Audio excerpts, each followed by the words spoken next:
দীর্ঘ প্রতিক্রিয়ার পর চর্চায় মেগাস্টার শাকিব খান, আরফান নিশো এবং সিয়াম আহমেদ। ইতিমধ্যেই সিয়াম আহমেদ দাপটের সাথে রাক্ষস সিনেমা দিয়ে বাজিমাত করছেন। অপরদিকে মেগাস্টার শাকিব খান, তিনি তো ইন্ডাস্ট্রির কিং, তিনি রীতিমতো প্রিন্স সিনেমা দিয়ে বাজিমাত করছেন। অপরদিকে আরফান নিশো তার বহুল প্রতীক্ষিত অভিনীত সিনেমা দম দিয়ে রীতিমতো বাজিমাত করতে যাচ্ছেন। চলুন সবাই বিস্তারিত এক নজরে দেখে নিই। সারা বছর প্রেক্ষাগৃহে দর্শক খরা থাকলেও ঈদ এলে বদলে যায় চিত্র। সিনেমা হল থেকে উপচে পড়া ভিড়, উৎসবের আমেজ আর দর্শকের উচ্ছ্বাস মুখের পরিবেশ। এবার ঈদের দিন থেকেই প্রেক্ষাগৃহে মুক্তি পেয়েছে 5টি সিনেমা: প্রিন্স, বনলতা এক্সপ্রেস, দম, রাক্ষস ও প্রেসার কুকার। এরই মধ্যে প্রিন্স, রাক্ষস ও দম মূলত নায়ক কেন্দ্রিক সিনেমা। এই 3 সিনেমার কেন্দ্রীয় চরিত্রে রয়েছেন ঢাকায় ছবির জনপ্রিয় চিত্রনায়ক শাকিব খান, সিয়াম আহমেদ ও আরফান নিশো। এর ফলে এবারের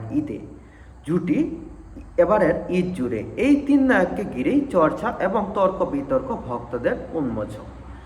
মানে এবার ঈদকে কেন্দ্র করে শাকিব খান, আরফান নিশো এবং সিয়াম আহমেদ, এই 3টি সিনেমাই নায়ক কেন্দ্রিক সিনেমা।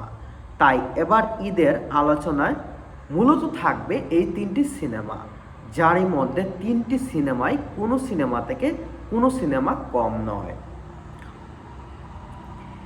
ঈদে সিনেমায় পরীক্ষিত নাম শাকিব খান।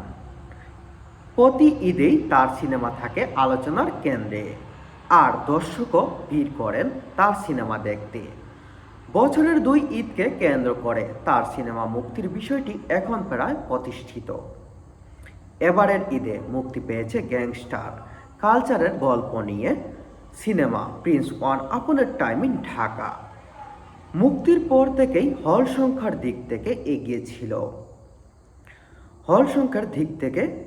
এগিয়ে ছিল এবং দেশের প্রায় সব সিঙ্গেল স্ক্রিনে দাপটে দেখিয়েছে। তবে মুক্তির আগে প্রচারণার ঘাটতি নিয়ে কিছুটা অসন্তুষ্ট ছিল ভক্তদের মধ্যে। 2 গান, পোস্টার এবং একটি টিজার ছাড়া তেমন কোনো প্রচারণায় দেখা যায়নি সিনেমাটির বেলায়। তবে এগুলো প্রকাশ্যে তৈরি হয় আগ্রহ, ট্রেন্ডিংয়ে আসে সিনেমার ট্রেইলারটি। মানে মেগাস্টার শাকিব খান, তিনি যে সিনেমা করছেন বা ঈদে যে তার সিনেমা রিলিজ পাচ্ছে, সেই বিষয়টা নিয়ে তিনি কোনো আলোচনা বা সমালোচনা বা কোনো প্রচারণায় কোনো জায়গায় তিনি অংশ নেননি। সব কিছু ছাড়াই তিনি রীতিমতো আবার এই শুধু 2টা গান এবং একটা ট্রেলার, একটা টিজার, এই 3টা দিয়েই আলোচনায় বা ট্রেন্ডিংয়ে চলে এসেছেন। সার্ভার জটিলতায় ঈদের দিন দুপুর পর্যন্ত অনেকটা প্রেক্ষাগৃহে সুচালু না হওয়ায় দর্শক হতাশ হন। কোথাও ক্ষোভ দেখা যায়, এমনকি স্টার সিনেপ্লেক্সের মতো মাল্টিপ্লেক্স সপ্তাহে বৃহত্তর চেইনটিতে ঈদের প্রথম 3 দিন সিনেমাটি প্রদর্শিত হয়নি। পরে ঈদের 4র্থ দিন থেকে সেখানে শুরু হলেও দ্রুত হাউসফুল হয়ে ওঠে। এরপর থেকে প্রতিটি শোর টিকিট সোল্ড আউট খবর আসতে থাকে, হাউসফুল খুশুর খবর আসে। তবে শো দেরিতে শুরু হওয়ায় সার্ভার জটিলতা থাকে।